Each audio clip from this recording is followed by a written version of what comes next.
এই বন্ধুরা, তোমরা কি জানো পৃথিবীতে এমন এক জায়গা আছে যেখানে আগুন 50 বছর ধরে একটানা জ্বলে আসছে। মানুষ এটাকে বলে দ্য ডোর টু হেল।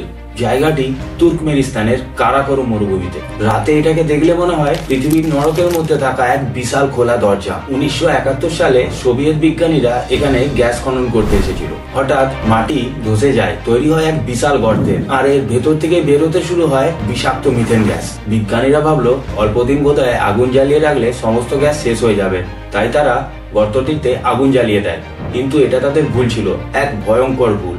যে আগুন অল্প দিনের মধ্যেই নিভে যাওয়ার কথা ছিল, সেই আগুন আজ প্রায় 50 বছরেরও বেশি সময় ধরে জ্বলেই যাচ্ছে। কারণ নিচে গ্যাসের পরিমাণ এত বেশি যে আগুন নিভতেই চায় না। স্থানীয় লোকেরা এটাকে বলে দোজাখের দরজা। আজ এই জায়গা পৃথিবীর সবচেয়ে ভয়ঙ্কর, অথচ এক জনপ্রিয় মিস্ট্রি স্পট। আর এই বন্ধুরা, তোমরা যদি তার ডোর টু হেলের ব্যাপারে আরো বিস্তারিত কিছু জেনে থাকো তাহলে অবশ্যই কমেন্টে জানাও। আর এরকমই রহস্যময়, ভয়ঙ্কর আর অদ্ভুত সমস্ত ফ্যাক্ট জানতে দ্য ফ্যাক্ট ভয়েসার চ্যানেলকে অবশ্যই সাবস্ক্রাইব করো।